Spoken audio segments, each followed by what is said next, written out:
కమాండోని తీసుకుని తెల్లవారుగా రావాలని రెడీ అయ్యాను సార్. ఈలోగా రాత్రికి రాత్రి హత్యాకాండం చెప్పారు.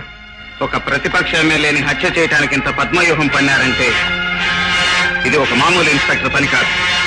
ఈ కుట్ర వెనక ఏ శక్తులు ఉన్నాయో, ఈ హత్యకు ఎవరి ఆశీర్వాదం ఉందో అర్థం అవుతూనే ఉంది. ఏమిటి మాట్లాడుతున్నారు? ఎవరినో చంపితే మమ్మల్ని ఎందుకు నిలదీసి అడుగుతున్నారు? మీరు ఈ రాష్ట్రానికి ముఖ్యమంత్రి గనక రాష్ట్ర ప్రజల ప్రాణాలను కాపాడవలసిన బాధ్యత మీకుంది కాబట్టి ఎమ్మెల్యే మోహన్ రావుకు ప్రొటెక్షన్ ఎందుకు ఇవ్వలేదు? ఇచ్చాం. 2 కానిస్టేబుల్స్ ఇచ్చాం. నిరాహార దీక్ష చేస్తున్న ఎమ్మెల్యేకి రక్షణగా 2 నిద్రపోయే కానిస్టేబుల్స్. ఆ ఎమ్మెల్యేని చంపిన హంతకులకు అండగా ఒక జీప్ లోడ్ పోలీసులు, వాళ్ళకి తోడు ఇన్స్పెక్టర్. అవ్వా, నేనెక్కడ వెళ్ళాను సార్? హత్య సమయంలో నువ్వు అక్కడ చోద్యం చూస్తూ నిలబడ్డావంటానికి సాక్ష్యం ఉంది. ఎమ్మెల్యే మోహన్ రావుని హత్య చేయడానికి పథకం అల్లింది ఈ హోంమంత్రి అంటానికి ఆధారం కూడా ఉంది. నో, వీళ్ళు అస్మదీయులు. చెడు చేయరు, చెడు వినరు, చెడు చూడరు, మహాబుద్ధివంతులు. వీళ్ళు బుద్ధిమంతులు. ఓడల్ని మానభంగం చేసి మద్దతు చేసిన ఈ నీచుడు ఎమ్మెల్యే.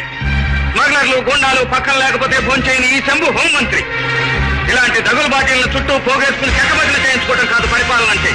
శాంతి భద్రతల్ని కాపాడటం, వాటికి భంగం కలిగినప్పుడు నైతిక బాధ్యత వహించడం. అయితే నీ ఉద్దేశ ప్రకారం ఈ సంఘటనకు నైతిక బాధ్యత వీళ్ళదేనంటావు? ఓకే, ఇన్స్పెక్టర్ భూషణాన్ని సస్పెండ్ చేస్తాం. పరాత్పరరావు శాసనసభ సభ్యత్వాన్ని వదులుకుంటాడు. శంభు ప్రసాద్ మంత్రి పదవికి రాజీనామా చేస్తాడు. మీ కట్టు బానిసల 3 తీసేసినంత మాత్రాన నైతిక బాధ్యత నుంచి మీరు తప్పించుకోలేరు. అసలు పదవి నుంచి తప్పుకోవాల్సింది మీరు. ఈ హత్య మీ ఆశీర్వాదంతోనే జరిగింది. మా ఆశీర్వాదం? మా పార్టీ వారైనా ప్రతిపక్షం వారైనా శాసనసభ సభ్యులందరూ మా సోదరులు. ఒక బ్రదర్ ప్రాణం తీయాలనే ఆలోచన మాకెందుకు వస్తుంది? మీకు ఓట్లు వేయలేదని నిరుపేదల గుర్తులు తగలబెట్టించలేదా? మీ రహస్యాలు బయట పెట్టారని ఒక పాత్రికేయుని పట్ట పగలు నడివీధిలో చంపించలేదా? మీరు చేస్తున్నదే హత్యా రాజకీయం, నడిపిస్తున్నదే రాక్షస ప్రభుత్వం. మోహన్ రావు ప్రతిపక్ష ఎమ్మెల్యే. అతను నిరాహార దీక్ష సక్సెస్ అయితే మీ బండారం బయటపడుతుంది. ప్రజలు మిమ్మల్ని అసహించుకుంటారనే ఈ కుట్ర పన్నారు. ప్రజలు మమ్మల్ని అసహించుకోవడమా? మేము ప్రజల పాలిట దైవ స్వరూపులం. చూడండి మా అవతారం. విషాహారంతో రోగుల్ని చంపిన ఈ రాష్ట్రాన్ని కాపాడటం కోసం, న్యాయం కోసం గాంధేయ పద్ధతిలో నిరాహార దీక్ష చేస్తున్న ఒక ప్రజానాయకుడిని చంపింది చాలక ఇంకా నీ అవతారం చూడమంటావా? సిగ్గు, శరం, మానం, అభిమానం లేదు. నీ చర్యలు నువ్వు వేసుకున్న దుస్తులకే అవమానం, పవిత్రమైన ఈ రంగుకే అపచారం, ఈ పదవికే పరాభవం. కేంద్రం నుంచి వచ్చాము కదా అని మీ ఇష్టం వచ్చినట్టు మాట్లాడుతున్నారు. మాతో ఢీకొనడానికి మీకెంత సాహసం? సాహసమైన ఊపిరి, ధైర్యం నా అండ. నేను ఎక్కడి నుంచి వచ్చినా ఈ హత్యాకాండకు సంబంధించిన వాళ్ళందరికీ శిక్షలు పడేంత వరకు ఈ పోరాటం సాగుతూనే ఉంటుంది.